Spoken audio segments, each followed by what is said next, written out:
Welcome back to the Placeholder Podcast, everybody. I'm Caley Fretz. We got a spicy show for you this week. Not just a great show, a spicy show. Bunch of tech, actually, which is why we brought Ronan Mc Laughlin. Welcome back to the show, Ronan. Glad to hear that's my only use to use tech. Thanks. I'll take that. I'll take it as a compliment somehow. Actually, I think, honestly, you probably have the broadest breadth of expertise of almost anybody on this podcast, right? Either that or I'm just a Johnny, would you agree? Yeah, Ronan. One of the two. Or just walk through life with confidence, right? Yeah, if Ronan doesn't have expertise, then what am I doing here? Makes me feel, that's why it's the yin and yang. You've got the vibes expertise. That's nice. That's right. I like that. Welcome back, Johnny. And Kit Nicholson, welcome to the show. Thank you. We're going to get right into it today. We've got helmets to talk about. How do we even begin this? Everybody who's listening is going to know exactly what helmet I'm talking about. At Tirreno Adriatico earlier this week, time trial, Visma Lisa Bike debuted a new time trial helmet from our good friends over at Giro, maker of personally my favorite road helmet, and yet they made this thing. Ronan, what is this thing? This is, it's Giro's new time trial helmet. I think they're calling it the Arrowhead 2. We recorded a short video last night we posted on Instagram. I think in one of the takes, I'm not sure if it was the take that made the cut or not, but one of the takes, we described it as taking the existing Arrowhead and either ramping up to 11 or ramping it up to 111. Probably the latter, because it just made it like longer, wider, weirder, narrower, and presumably faster. They're saying it's the fastest helmet, but I mean, I kind of have to wonder the fastest for who, given how individual time trial helmets are. But anyway, yeah, basically the wildest and wackiest new time trial helmet yet, which is really saying something given some of the helmets that we've seen of late. Let's go to Johnny and Kit, our two tech experts here. And if Johnny, how about you? If you could describe this helmet. So let's just, imagine that our listeners out there haven't seen it. How are you describing this helmet for them? It looks like a regular time trial helmet that then, if you're like resizing an image in like a Word document or on Photoshop and you don't like constrain the proportions so it all stays in proportion, that's what it looks like. And like the front has just got way bigger. It's almost like some sort of Japanese anime Transformers type thing. Like it's just like very like cubic, if that's the right word. It's got it's been reversed, right? The front is just huge and there's just loads. You could put anything between the rider's face and the visor. Little bits, a water reservoir in there for long time trials. Anything. Pretty kind of weird with the center of gravity. The first thing that I thought of when I saw it was the Alien movies, and I think is it xenomorphs that they're called, with the massive head that leans forward and scary. It's kind of shark-like almost as well, which seems apt when it seems like they're jumping the shark. I like it though. Like I'd rather things like time trials. Well, time trials, it's like there's not much for me. I don't get that excited about it. But when that photo came up on like social media yesterday, it was shocking. Like it was exciting. And then there was like a storyline throughout the day, and then like you watch slowly as everyone sees it. Like it happened European sort of lunchtime, late morning. So we all saw it, and then everyone was just waiting for like you to wake up, Caley, and see it. Yeah. So it was kind of like throughout the day, it was, a way to spend a Monday. What I quite enjoyed was that I don't know whether the riders have been given carte blanche to say what they like or to make jokes, because it is kind of ridiculous and they're acknowledging that. But I imagine that there's, if that has been the case, there will be a limit. But it's like Matteo Jorgensen, because they've got their TTT at Paris-Nice today. Paris-Nice today. He put up a little joke on Instagram, and Robert Hessink, who was in the Tirreno time trial yesterday, he said something like, when you've been in cycling 14 years, you think you've seen it all. And then, so it seems like they are self-aware, which, I don't know, softens the ridicule. I mean, I think the thing that's always frustrating to me about these helmets is that the entire team then has to start wearing them. To your point there, Kid, about some of the riders, having carte blanche to say whatever they want.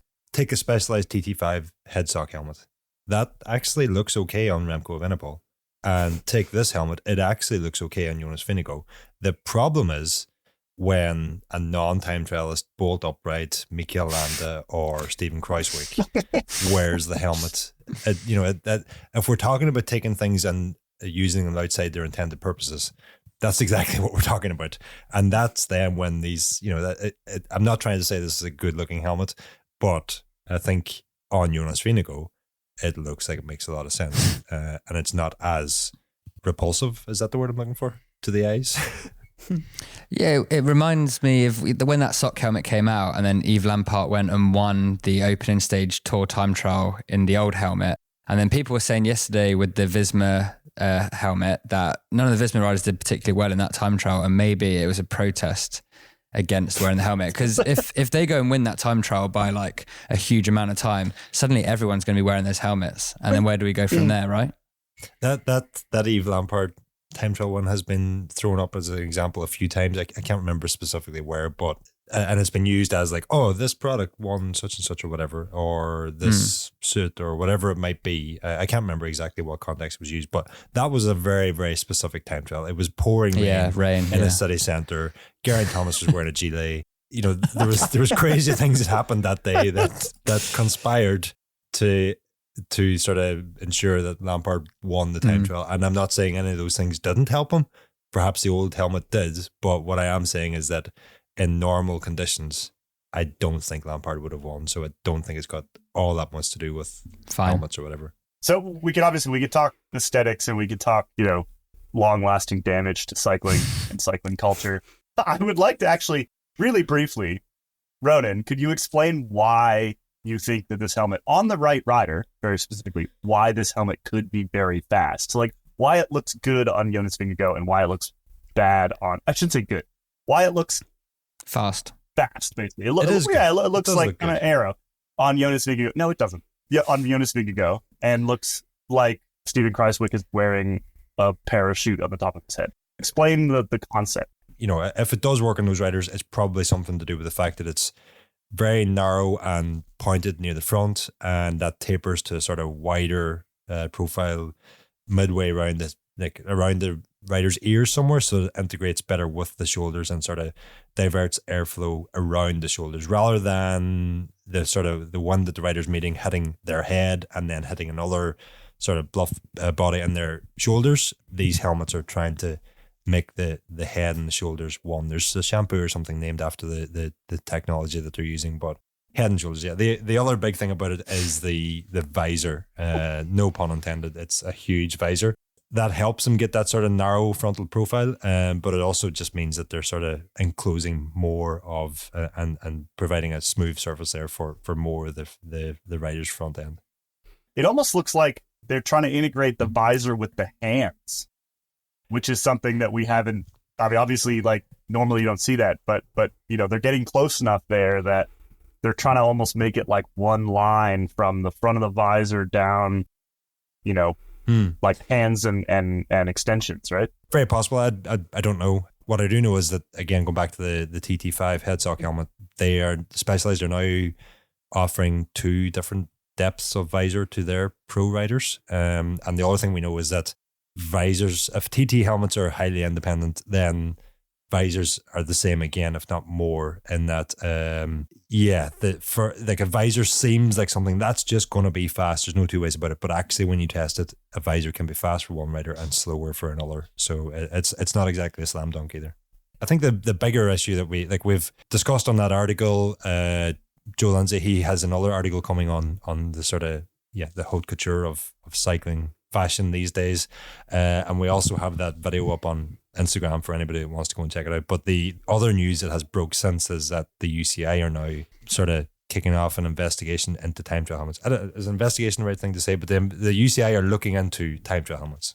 Yeah, I mean, don't they have to? Like, given because it's only a year since the amount of shouting. They literally set the dimensions, the maximum dimensions for a time trial helmet just a year ago. So it's kind of like, Giro have designed a helmet that is presumably in keeping with those new rules, and there's nothing to say that the rules are definitely going to change again, but clearly the UCI don't like what they see with Visma's new helmet, and I mean, if they're looking into it, presumably they're considering some sort of rule change. And it's like, can you move the goalposts after someone has created a product already in keeping with the goalposts that you've set up? I don't know. Well, so this is the broader question, right? And this is sort of the debate, I guess, which is, if you read the UCI rulebook, the technical rulebook, one of the things it's predicated on, all the way back to when it was created in Lugano Charter in 1997, is the supremacy of man over machine, right? Like that is one of the core tenets of the UCI rulebook.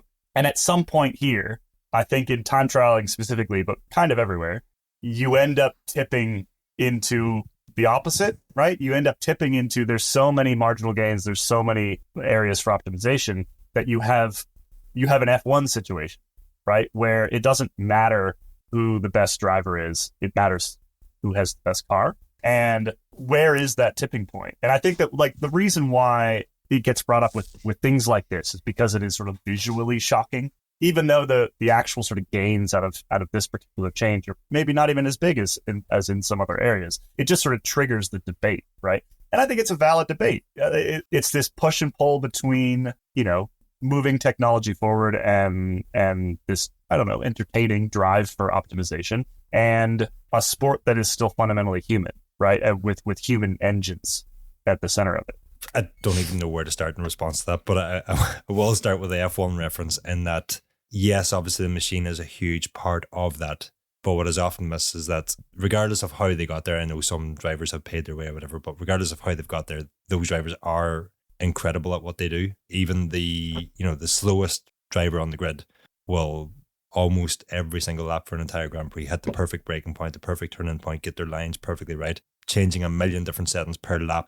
So the idea that there are bad drivers winning F1 races because the cars are so good just does not happen. The other thing is you just take. Oh, that's not what I said. No, though. I know, that's but that is often what is suggested. And you look at the weekend, Max Verstappen put 22 seconds into his teammate in an identical car. So there, and the point I'm trying to get to is that I don't believe that sort of comparison is even relevant in cycling because they have an engine in those Formula One cars, and regardless of how good your equipment is, unless it's good enough to have an e motor in it, you have to power it at the end of the day as a rider. And I don't care if you put me in give me every single marginal gain going, I'm still not going to beat Juan Ayuso in that time trial yesterday. I'm not even going to beat the last of the Jumbo Visma riders in yesterday's time trial with that helmet. Had I had the helmet and they did not, I'm still not going to beat them. So I fear that these conversations, the never-ending sort of whack-a-mole of something new pops up, the UCI try to ban it, something else pops up, the entire world loses their mind, something else pops up and the internet breaks for a week.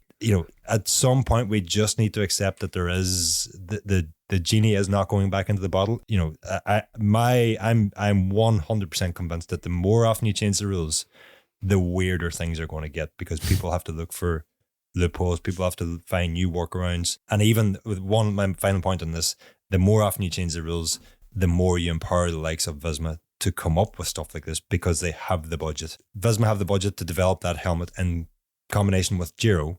Other brands and other teams in the World Tour do not have that budget. At least now they can go out and effectively copy what Giro and Visma have done. If you change the rules again, you just give Visma and Giro a chance to redo that and get another step ahead. And then it takes another 2 years for everybody to copy that, by which time the UCI have changed the rules again. I'm going to play devil's advocate against Ronan, even though I generally agree with what he was just saying. Generally, not entirely. I'm not even sure I entirely agree, but anyway, go ahead, yeah. I don't know. Cycling is it's quite an aesthetic sport as well, right? Like it's sort of, it's like, again, that's been codified in the rule book. Like the UCI has said, we want bikes to have two triangles. We want, we don't want tall socks. We don't want the sort of free for all that exists in triathlon. The UCI has made this clear.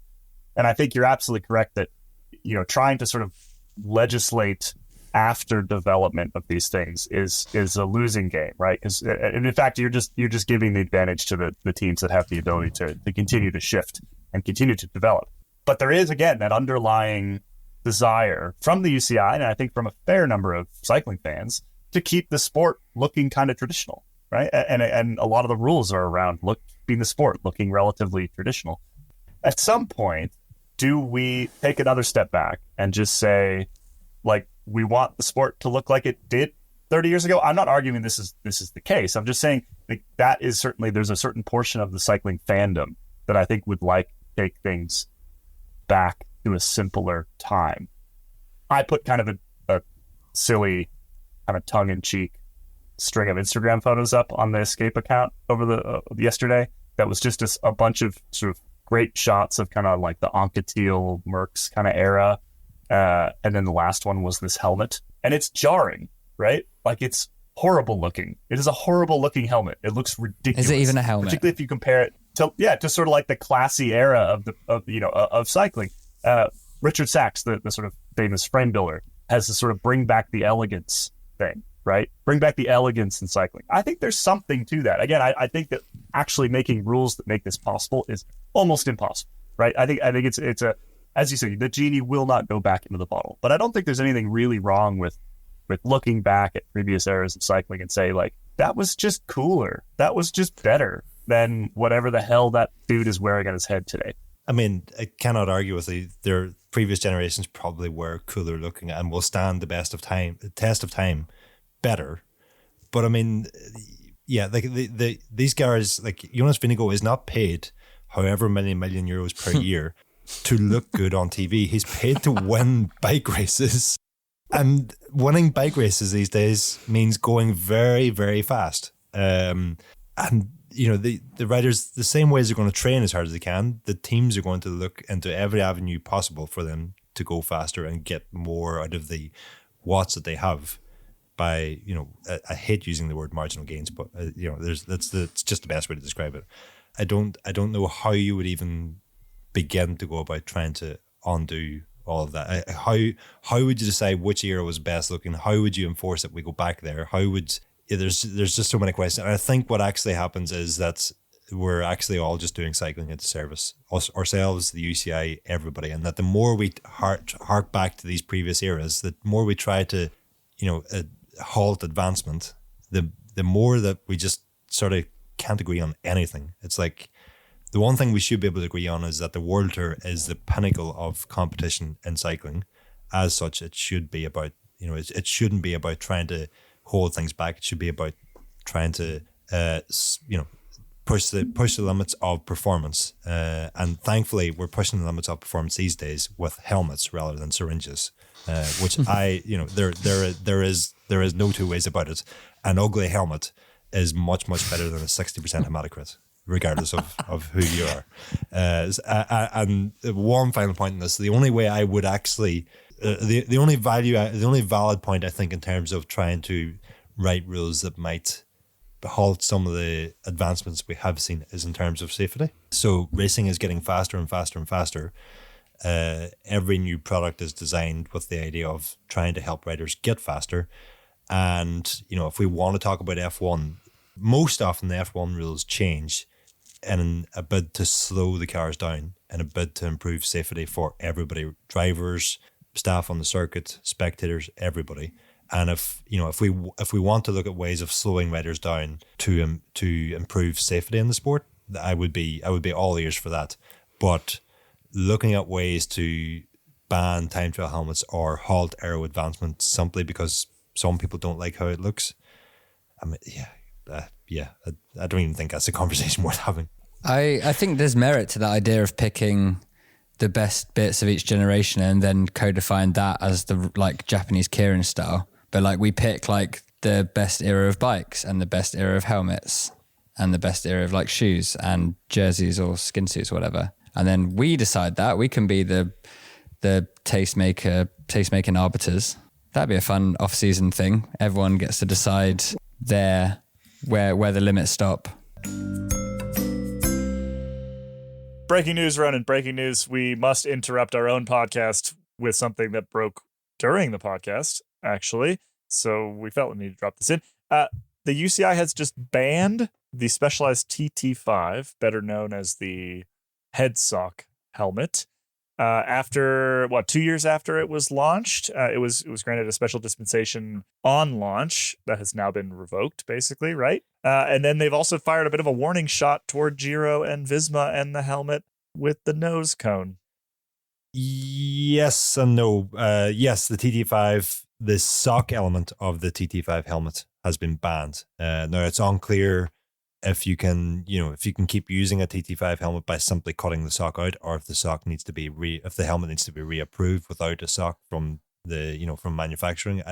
That's unclear at the moment. But as of April 2nd, the headsock helmet. You've as of April 2nd, you've got your wish. Like you wrote 2 years ago, you wanted the helmet to be banned, and the UCI have delivered your wish and have banned the helmet, the headsock. I mean, helmet. you know, Just to clarify one point though, you'd mentioned that it was given dispensation at launch. What actually happened, from what I understand, there is on the UCI website, there's an exemption to Article 1.3.031 of the UCI rules, and the TT5 helmet has got an exemption. Basically, that was because that helmet, along with a few others which are also mentioned on the list, were either already in development or already in production when the UCI introduced its helmet box dimensions rule last year. And because it already existed, they granted dispensation for this, which, you know, given what we know now, must have killed the UCI at the time, because clearly they wanted to ban this thing, but they had to sort of give an exemption to allow teams to use it. So yeah, that's kind of funny when you think about it. The innovation behind it was pretty interesting, right? The headsock thing, it was something that nobody had ever thought about before. It looked absolutely atrocious in the same way that the new Giro one, I think, is an absolute monstrosity. But I'm not, I'm not the fashion police over here. I'm not taking credit for that. The one point that I did make in that story, which some people might remember, I wrote it for this website with lots of bicycle suggestions on it. What I said in that story was that it felt like a fairing to me. Like, it felt like a non-structural, just completely useless sort of fairing that was designed to close this gap sort of like between the chin and the neck kind of thing, right? And we've already seen skin suits get banned for trying to sort of like stretch fabric across underneath the armpit, for example.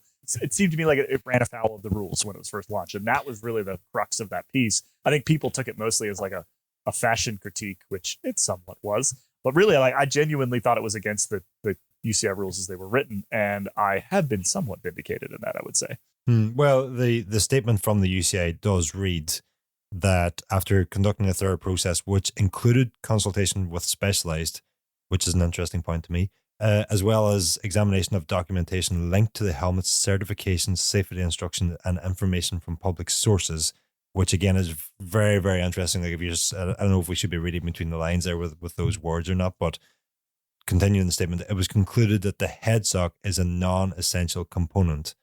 Article 1.3.033 of the UCI regulations prohibits the use of non-essential components that are not exclusively for clothing or safety purposes. So I'm not sure if it was like a fairing between the chin and the neck or something. That's not something I considered. In protest, I had refused to read that article at the time. So that's a bit new on me. But what I do understand is that the headsock or the balaclava or whatever it is, I think it just sort of just moves out that entire, like, if you take this helmet, you put it on a rider's head, and you sort of look up from beneath like from the rider's sort of torso up into the helmet, there's a huge gap between the side wall of the helmet and the rider's head. I think what the balaclava was doing was effectively smoothing out that entire surface and of the rider's hair and ears, and making for a nice sort of streamlined sort of channel through that area. And I think that's, that is definitely a narrow gain from, as I understand it, for some riders, I should say. And then the other thing, the bigger concern for me is just that this helmet has been about for basically 2 years at this point. I know it was unavailable for a long time, but there are a lot of people out there who have bought this helmet, who will compete in their own national time trial championships. And they have bought that helmet understanding that if you've bought that helmet, you've probably also tested it, and you've probably determined that's the fastest helmet for you. Does removing the sock take away some of the gains? I don't know, but if it does, I would feel very, very frustrated with the UCI tonight, as it's not a cheap helmet. I bought it specifically to go faster, and if they've now taken away some of those go faster gains from it, having approved it 2 years ago and actually then created an exemption for the continued use of the helmet, you'd be pretty annoyed right now if you spent that kind of money on that helmet. Yeah. I don't know. It was pretty clear from the off that it was against the UCI rules. And I don't know if it's fortunate or unfortunate that it was sort of allowed to exist for 2 years. Like we should also mention that there's a sort of warning shot sent to Giro, Rudy Project, basically anybody developing helmets like this, which I think, I do think this could prove a pivotal moment. If the UCI, the timing here is the biggest question mark. Does this TT5 announcement have anything to do with the Giro helmet being unveiled yesterday? That's a big question mark for me. The other thing we need to consider is that, if the UCI has rules in place, they have their time trial helmet dimensions box rule. If your helmet fits within that box, and if your helmet is also safe as per all the helmet regulations around the world, and they do vary from region to region, but if your helmet passes the safety test for use in the region that you're using it or purchasing it, and then the UCI turn around and say, well, you know what, actually, we don't like this, and so we're going to ban it, which is effectively, if you're sending a warning shot to Giro, can we read between the lines and get that answer? I don't know, and we also haven't heard any of the sort of, we're presuming the Giro helmet is safe. We haven't been told it is, and certainly that front end looks like it could be conducive to a severe neck injury if you fell the wrong way. But that only time will tell. But I would be concerned if the UCI can now turn around and decide to ban things, because they simply don't like them, which has happened forever. But I mean, this seems like another step to me. Anyway, we should get back to the show. Back to the show.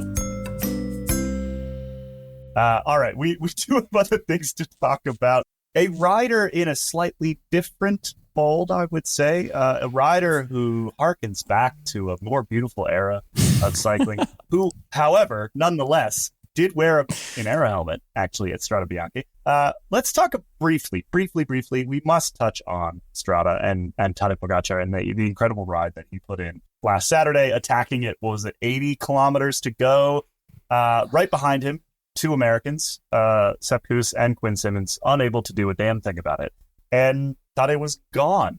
Kit, you have an interesting take on this. You have a hot take on this, I think. Well, I don't know. I mean, it's something that occurred to me during the race, watching the chase group of anywhere between, a handful and 50, as groups were reforming, because they were constantly accelerating and trying to test each other and trying to work out if they could work together.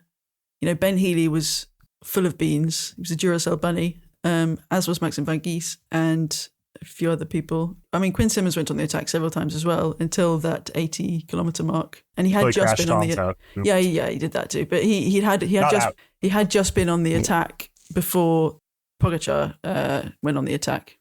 Went solo. UAE Team Emirates, they had all their cards on the table. I think, as I said at the weekend, their hand is often an open one when it comes to playing cards. I don't know if that metaphor works. But anyway, Pogačar was at the race. Pogačar was the leader. They absolutely beasted that entry to the longest... Is it the longest gravel section of the race? It's the one that Pogačar said he was going to attack on anyway. And they strung out the group.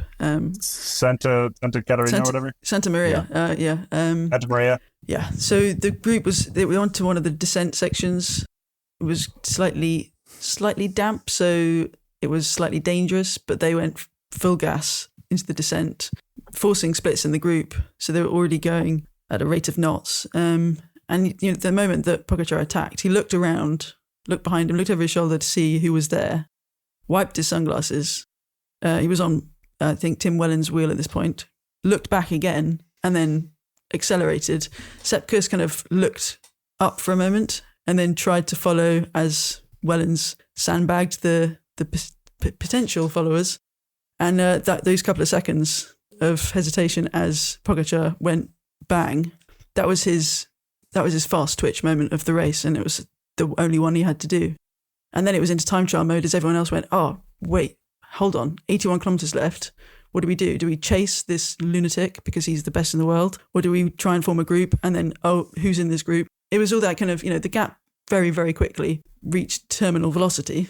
Yeah, so my theory, to get to the point, is that maybe, it's his first race of the season. I was expecting half expecting by the end of the race that he would say, I'm not at my best yet. I've got big goals to come this season. So I wanted to go all in with one big attack. And then it was just in the zone, keep power, just dig in, sing songs to myself. It's a training ride with a peloton chasing me, attempting to chase me. While behind him, everyone else, they probably burned a lot more gas than Pogačar did by just punching each other for 80 kilometers while he was in the zone. So I don't know. Yeah, that was my theory, that Pogačar was actually not on his best day, and that was the only acceleration he could do.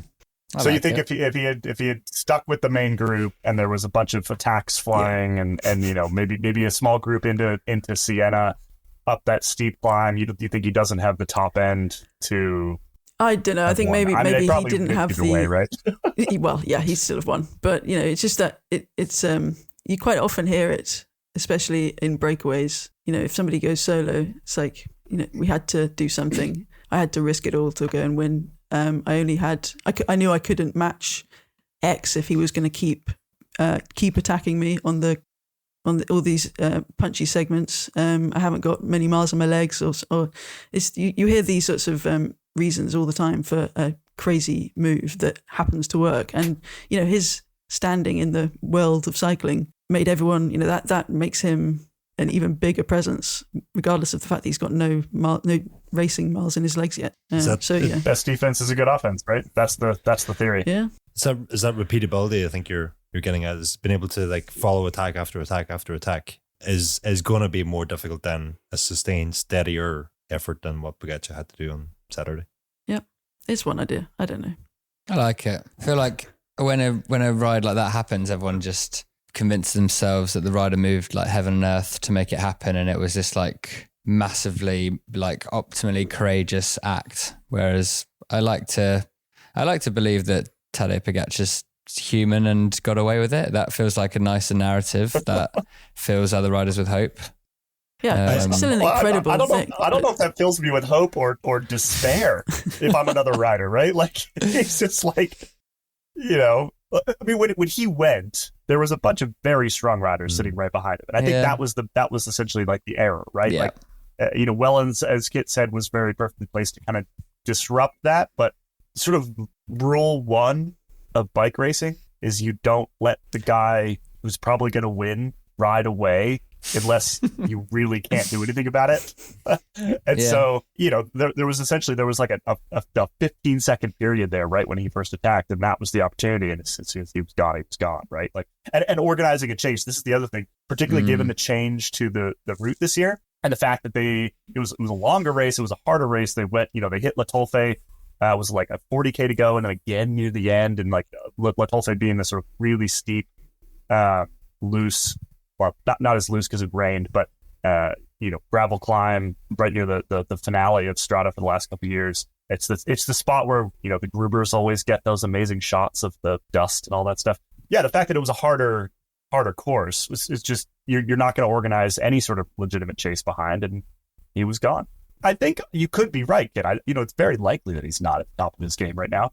It's very likely that he had a better chance of winning by attacking there than he did trying to attack into Siena or something like that. But I'm not sure it would make me optimistic if I was his competition. I didn't actually see the race on Saturday, so I was just going to ask, was his lead increasing throughout, or was it when Pidcock rode 50 kilometers solo that near the end it was touch and go whether he would survive, or how did Pogačar compare in that regard? It very quickly bounced to over a minute, and then it was just kind of, it was 80 kilometers, and what was the winning margin? 250 something. So yeah, it was quick at the first in the first kind of 10K, and then it was just kind of steady away. But watching the group, there were a bunch of UAE riders still around, and you'd keep having that barrage across the road, and then they'd be attacking again, and then there was another barrage, and then the gap would go out by another 20 seconds just by everyone going, oh God, we got to do something.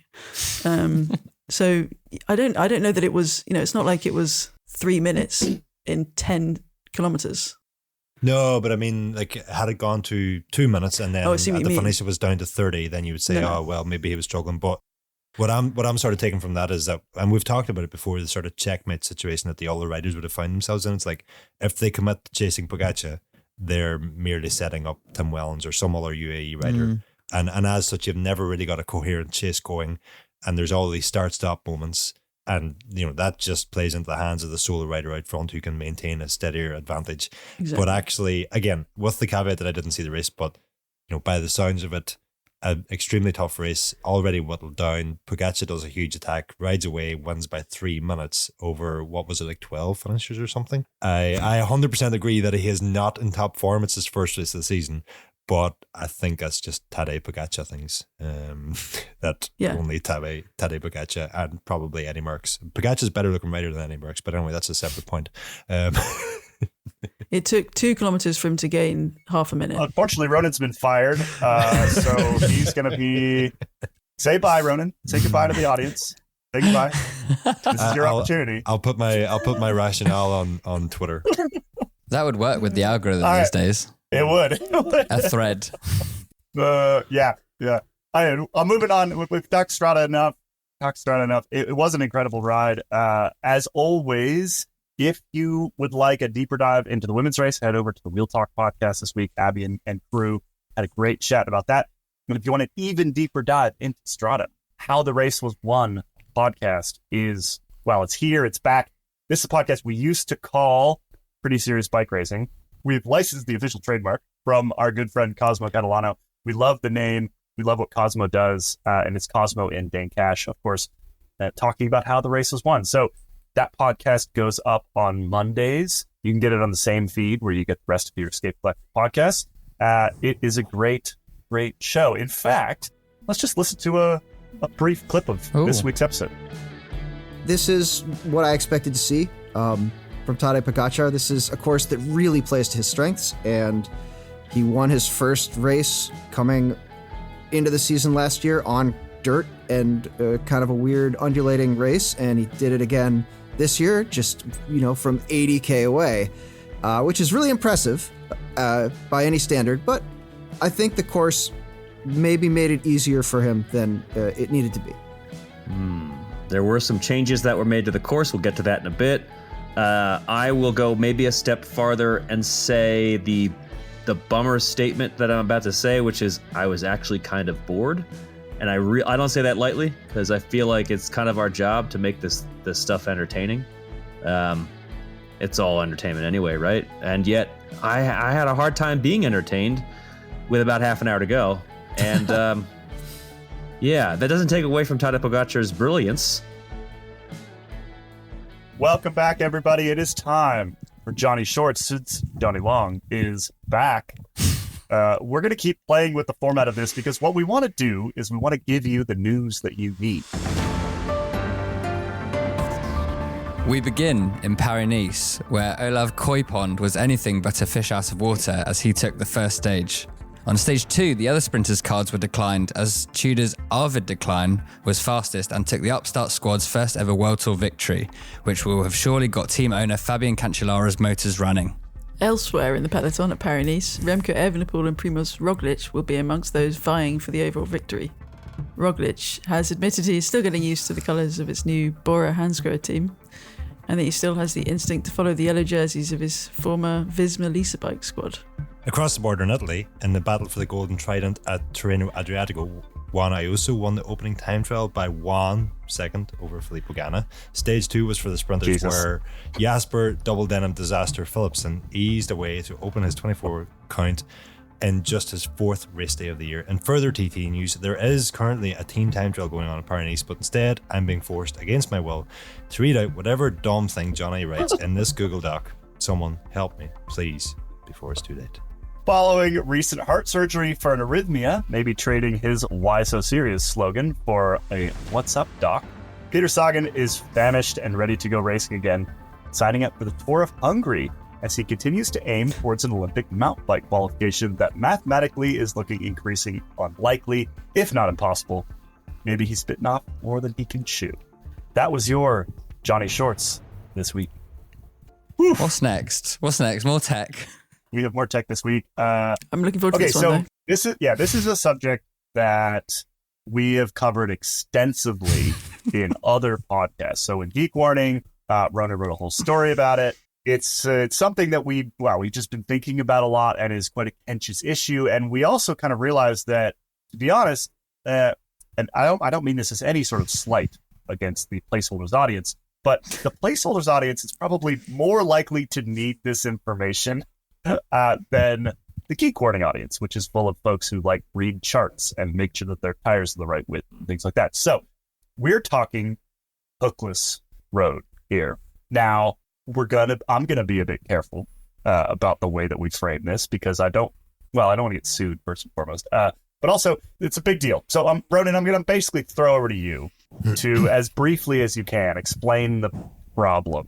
And then we'll briefly discuss what people can do about it. Because that's essentially like, this is a public service announcement. It's important to understand here what, first of all, hookless rims are. I think the two types of rims that everybody will know, or the three types of rims, are tubulars, which, I mean, unless you're racing competition these days, very few people are still running tubulars. Those are the tires that you have to glue onto your rim. Those have all but disappeared. Yeah. The type of tires that most listeners will be familiar with, the type of wheels that most listeners will be familiar with, are crochet type. The crochet effectively refers to what we know as a hook on the inside of the rim. That hook, and forgive me, any tire nerds or manufacturing nerds out there who are listening, I know it's not actually called a hook, but for the purposes of keeping things clear in this conversation, we're going to refer to it as a hook. That hook is sort of a redundancy design feature that, should a tire start riding off a rim, effectively the hook keeps it in place. We've seen those in both clincher, so tire and tube type setups, and also more recently in tubeless setups. What a hookless rim is, or more specifically a tubeless straight side type rim, that hook is not there. And effectively, if you look at the inside of the wheel rim where the tire mounts, there is two straight side walls. Now, the idea is that the tires specifically designed for use with hookless rims, tubeless straight side type tires, mount on these tubeless or hookless specific rims. Basically, the force from the inflation, the pressure applied on the tire and the rim, basically hold the tire on the rim. Now, I mean, if you want the full geeky version of this, you need to go across the geek warning. Nope. The difficulty for me is trying to find the balance of what I'm supposed to be delivering on this podcast. But the reason this has been in the news recently, unless you've been living under a rock or something, you will know that Thomas de Gendt supposedly had a rock in the UAE tour, according to Zip and Vittoria. But the only thing we actually know is that he crashed, and the pictures of his bike post-crash show that the tire and the tire insert have both blown completely off the rim. There is tubeless sealant sprayed everywhere, and that sort of kickstarted an entire global debate last week over the merits and the safety of using hookless rims and tires in a road setting. I've got a question. Why are people so mad about this? Because people are so mad about this because hookless is a known technology that has been used in pretty much every wheeled vehicle on the planet for a long time. It's proven technology. It works. There's no issues with it. People are mad about this because the one question mark I think that remains about it is its use in a road setting where tires are typically narrower and pressures are typically higher, and that combination of narrower tire and higher pressure, some people believe, is not suitable for hookless. Got it. I mean, there are countless people around the world who have not had an issue, so that is worth saying also. And I'm sure we're going to get to my theory on why these issues have arose over the last couple of weeks in a second. But I do want to say first of all, there are countless people who haven't had an issue. Yeah, as you know, the wheel and tire brands keep reminding us, they've done lots of testing. They believe these things are safe, et cetera, et cetera. I think the other angle on why people are kind of angry about this is that the primary reason for doing it, for taking the hook off of a rim, in the view of many people out there, is to save a bit of money in manufacturing. So there's no real performance benefit, and there's definitely no safety benefit. It just saves a bit of money for the manufacturer. And so it feels like this, basically the redundancy, the extra safety measure that is on any other, crochet style rim is being taken away from the average consumer just so the manufacturer can save a few bucks. I think that is the core of a lot of the anger. It's just like, why are you making us do this? Because what the end result of that is then the end consumer has to be very aware of compatibility, whereas with hook rims don't have to be that aware of compatibility. Like if you're anywhere near close, you're fine. And so it just narrows the window of a safe setup. In my view, like it's way too narrow. I'm definitely on team. This is stupid. Well, that sort of gets to the other two reasons why people are so angry, Johnny, in no particular order. But number one, this is so easy to get wrong. And not only is it so easy to get wrong at home, there's also a high probability that a lot of people are riding around on hookless rims completely unaware that they are riding with hookless rims. And when you factor in number two, the second point I was going to make is that the safety factor or the margin of error is so narrow with these. That's why there's a potentially a huge issue here. I think I myself, as I mentioned in the article I read last week, riding with hookless rims from reputable manufacturers using hookless tires, I am not personally all that concerned, but that's because I understand the limitations of the system, and I understand that personally my own rule of thumb is that I won't really ride narrower than a 28mm tire on a hookless rim, so I'm going wider on the tires, and I also will drop the pressure even lower than the limit that is sort of associated with, which, you know, technically speaking, the limit that has been conveyed to the market since the introduction of road hookless has been 73 psi. What a lot of people don't realize, because it hasn't been communicated all that well, is that as your tire width increases, that 73 psi limit actually drops. And the other thing that we haven't been told is that 73 psi is literally a limit. It's not a target. It's not what you should aim for. It is literally like you should be as far below that as you can almost get away with, and then hookless will be safe. The problem for myself personally isn't hookless per se. It's not hookless itself. It's, again, how easy it is to get wrong, how catastrophic the consequences can be of getting it wrong, and the simple fact that the chances of getting it wrong, the chances of a rider unknowingly putting themselves in harm's way are incredibly high. I don't think this is necessarily the medium to go into the exact fixes here. We don't need to spend 10 minutes talking, basically trying to talk about charts on a podcast. Ronan, you are working on a how to make sure your hookless setup is safe story. Yeah, right? I mean, first of all, it's important. It's important to note, and one of the first points I was going to say there was that we published an article about 36 hours after Thomas de Gent's crash, sort of delving into some of the reasons why, the team and the tire manufacturer and the wheel manufacturer have all come out and said that Thomas de Gent hit an object in the road. Thomas de Gent himself, they actually said he hit a rock. Thomas de Gent himself has said on Twitter he didn't know what he had hit, and there's seemingly no evidence of him hitting a rock. And I've asked the team, how have you determined that this is what happened? To which I didn't get a response. Fast forward 7 days or 8 days, and his teammate in Strade Bianche, we didn't actually see what happened to him, but there are photos emerged of him carrying his bike with a remarkably similar looking failure of the front tire and front rim. And we can see in that photo that his front rim is actually cracked. Not going into too much detail, but there are other examples of other hookless systems failing this year. Movistar, who use a different tire manufacturer but the same rim manufacturer, have had both front wheel and rear wheel failures on TV this year. And these are just the most high profile examples. Anyway, the point I was going to get to was that the only known that it exists currently around all the speculation that's circulating is that according to ISO standards, and I know this is a bit nerdy and a bit geeky, but it is very important. According to ISO standards, the tire and rim combination that Thomas de Gent was running is incompatible, is not recommended at all. And specifically what he was running a wheel with a 25mm internal rim width, and he was running a 28mm tire. And there's a lot of talk, and again, it gets a bit confusing. There's a lot of talk about stated tire widths and measured tire widths, and that we are purely talking about the stamped on the side of the tire what it says. And when you consider that it's a 28 tire and a 25mm rim, there's only a 3mm delta between them. And then going back to what we're saying earlier about the pressure from inflation is what keeps the tire on the rim. If you've got a rim that's almost as wide as the tire instead of being like jammed in between the rim walls, it's actually like it starts to deform a bit. Deform is probably the wrong word, but it's not sitting on the rim the way it's intended. And as such, it can start to ride up the rim. It will especially start to ride up the rim if you overinflate it, which is user error.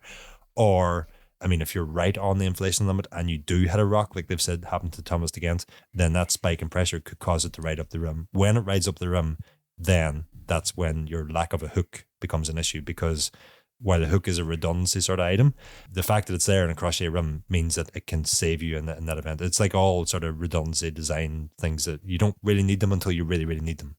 What do you do to ensure your tire will stay on your rim? First of all, the answer is, if you've got hookless rims, the answer is not to dump them, or the answer is not to sell them. There are ways to ensure that you will be safe using these wheels.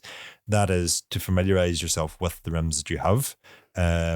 Basically, just like get the name of your wheel, stick it into Google with the search term internal rim width, note the width, and then that determine what tire you go out and buy. Currently in cycling, and it's a lot to do with the sort of trend of late towards wider and wider tires and sort of some of the marketing around that. We literally walk into bike shops and we go, I want a 28mm tire. And at no point do we consider, or does the bike shop consider, what wheel we have. And that's really where tire choice should start. Regardless if you're hookless, crochet, tubeless, headless, whatever, our tire choices should start with our rims. What's a headless tire? Don't ask Kit. Just it was a joke. We got to keep quiet and wait for it to be over. And then go to the story that I published on escapecollective.com. Check out table 7 recommended rim widths within that, and you will see nominal rim width, a table that contains nominal rim widths and nominal tire section widths. And if you've got a 23mm rim, you'll see that you can run either a 28, a 15, a 16, a 17, 18, a 20, a 21, a 22mm tire. We're not reading out chart. Go look on the internet. We have it on our site. Ronan's going to do another story, I think. This is not the right medium. Can I give you a 5-word, a one-liner for what people can do to stay safe? Literally a one-liner. Yes. Buy wheels with hooks. That's one option. But I mean, if you've already invested $2,000-$3,000 on a set of wheels, you're not going to buy a new set of wheels. So that's not really an answer for most people. The answer I will give is let your rim determine your tire. And so if you've got a hookless rim, make sure that you get a hookless tire. If you've got a 23mm internal rim, make sure you get a suitable tire for that width. If you've got hooks on your rims, you can ride your options open. I'll not say you can ride anything. Your options open up further. It's sort of like teach a man to fish, isn't it, really? Is what you're saying. So make sure if you're running a hookless wheel, which you can just literally like stick your finger on the inside of the rim. If there's a hook or a ridge, you're on hooked wheels, crochet wheels. If there's no hook, no ridge, then you're on. Oh, I'm fine then. I'm fine. I'm going to be, you're fine. I'm alive. You're good to go. I'm alive. Yeah, just go check because it is an important thing. Anyway, let's move on. When we come right back, oh yeah, we're gonna play BikeGrid.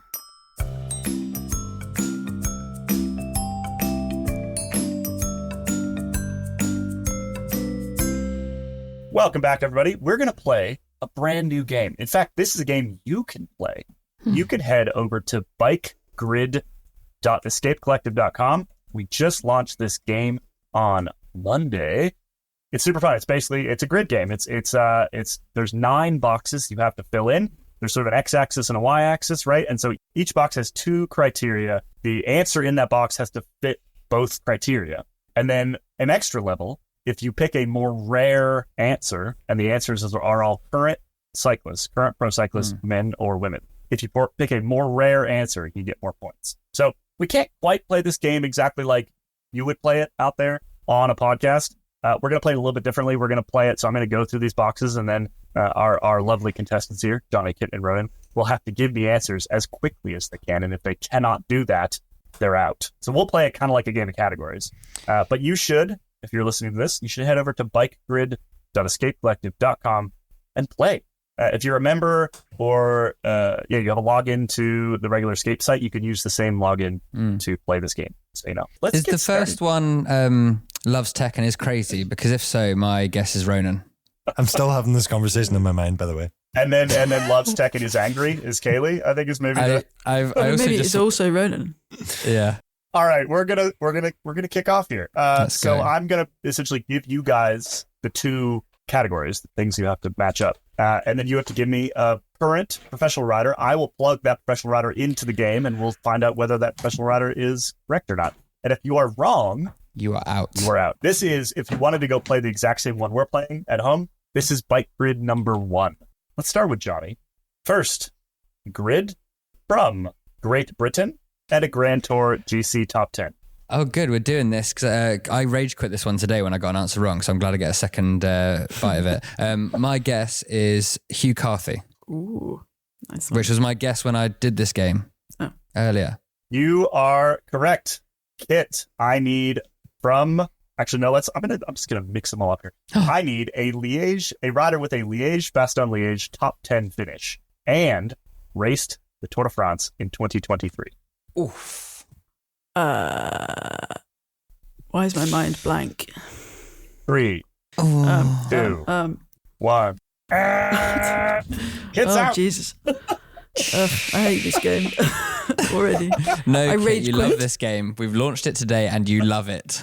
A friend of, all of us, Oscar Skarsbrook of HPH, he sent me a screenshot of his grid this morning. So I was just desperately trying not to say Valentin Madouas, which is what he put. And I couldn't think of anyone You can else. have that. You can have that for... Surely Kit can have that for being honest. We'll give it. Ready? That is correct. Also a very rare score. Yeah. 2%. Well, it's 2% Oscars. of people will get. Shout out Oscar Skarsbrook. Ronan Mc Laughlin, give me a top 3 finish in the Ronde, Tour of Flanders, and a Grand Tour GC top 10. Oof. What the hell? Top 3 at the Ronde and a Grand Tour GC top 10. There's a very obvious answer to this. I'm trying not to think Oh, of yeah. this one. No, you got to go for the obvious one. But You then can it's be not as a obvious as you rare- want. But this is It's not. It's not well, a no, rare because answer. we're playing slightly differently. Like, so if you actually play Yeah. this game on the site, you want to go rare. You want to go but niche. for our purposes, you just want to stay in the game. Oh, So you just yeah. want to do the opposite. Is there are there more answers than one guy? It's women's as well. Oh yeah. Yeah, women's as well. Well, I'm going to go for Tadej Pogačar to stay in the game. You are correct. There are other answers, though. Back to Johnny. Let's do a top 3 finish at the Tour of Flanders and a World Tour stage winner who is not Mathieu van der Poel. Easy. I'm going to try and get high You are scores. correct. That's what I'm going to try and do. I'm going to try and do like what's that? What's that? Get the Lanterne Rouge. Family Fortunes, Yeah. where it's like you have to get the most common. Oh, it's pointless. You're thinking Kit- of, isn't Yes. it? No. Pointless is the way that Pointless we're is meant what to we've play. got. Yeah, But BikeGrid. Yeah, I think Johnny's going for the Lanterne Rouge. yeah. I have no idea what you guys are talking about. All right, we're back to Kit. I would like British and race the Tour de France in 2023. You got options. It's like you're ordering at a Adam restaurant, Yates. Kaylee. I maintain that Adam Yates might be Australian. Okay, so back to Ronan. We need a Liège-Bastogne-Liège top 10 finish and a World Tour stage winner. Can I use the same name as I've used previously? Nope. No. But I mean, it's a different. It was Van Vlaanderen was the previous. Yeah, but it's the same It's grid. different ones, the same It's like grid, different. You can't have same, like Yep. in Sudoku, you can't have the same twice. Okay, well, Yep. Evenepoel. Correct. Back to Johnny. I would like Liège-Bastogne-Liège top 10 and a Grand Tour GC. I think this is the one I rage quit on earlier. What about David Gaudu? I don't know if he's done that. I don't pay attention to Liège usually. It's so Correct. Wait, I love Liège. You are- I love I'm Liège, so- and I love David Gaudu. colour me surprised. Kit, I need British World Tour stage winner. Oh, Simon Yates. Correct. There's only one block left here. We're going to have to start a new one. Uh-oh. All right, we need a Ronan. I need a Tour of Flanders top 3 and a race to the Tour in 2023. Vanderpool. No, I you've already had- guessed we've- him. We've got we've had Already him used already. Vanderpool. You're out. Ronan's out. But All right, it back wasn't. to It was the Johnny. right answer. It just was. It was, but it It was, was. wrong for. We already Wrong used- time. Back to Johnny. Give me that Ronde top 3 Oh, race the Tour in 2023. let's go for Dylan Van Baarle. Is he right? Probably not. That is correct. I'm going to start a new one now. So Johnny and Kit, you're still in. Yes. Johnny, you just did that one, so we're back to Kit. Kit, please give me a Liège-Bastogne-Liège top 10 and a Grand Tour GC top 10. Bob Youngles. Ooh, Ooh. Jungle Bob. Wow. 0.9% of Four. answers. Kit's just on a That's fist impressive. pump. back to Johnny. Give me a Tour of Flanders top 3 and a Grand Tour GC top 10. Oh, okay, this is where I end. What about 3. Primoz Roglic? I don't know. Wait, what was it? Flanders or Liège? What was it? Flanders. Oh, well, that's wrong then. Oh well. That is wrong. The sweet Kit is our champion. Well done, Kit. Woo, yay. The inaugural BikeGrid champion. It's a really fun game, actually. I've just It's been really playing it in good. the morning. We've been testing it for a little while. Yeah, there's going to be a new one every single day. Our man Dane Cash is now our game master. Going to be making this. So if you see anything weird, obviously message Dane, yell at him. It's good fun. Head over to bikegrid.escapecollective.com. It's in the little like hamburger menu on the main homepage. So head over, check it out, give it a play, see how low your rarity score can be. This group, like I said, we just on BikeGrid number 1, the 3 of you just did a rarity score of 122. It did And take use 3 Matthew of us Vanderpool. though. Yeah, and it took Pogačar. And Did you and send use quite Vanderpool. obvious ones? My Vanderpool answer, I'm just realizing that I already had Kopecky written down. Yeah, I had Kopecky. She's probably most of those, except for the British ones. Ronan, you did your own version of the Strade Bianche phone guy. You just completely obscured her from the win. All right, well, that's it for us today. Thanks, as always, for listening, everybody out there. As always, we're going to head over to Escape After Dark. Members, if you're listening to the member feed, you're coming with us. If you're not listening to the member feed, this is the end of the show for you. We hope you enjoyed it. We hope you learned some things. We hope Ronan entertained you, informed you. All of our non-member feed folks out there, we'll see you next week. If you're a member, keep listening. We're headed to Escape After Dark, where we are going to talk. We're going to do a little draft standings update, and then, we just thought we'd talk hookless a little bit more, just for pickles. No. All right. All right. Bye, everybody.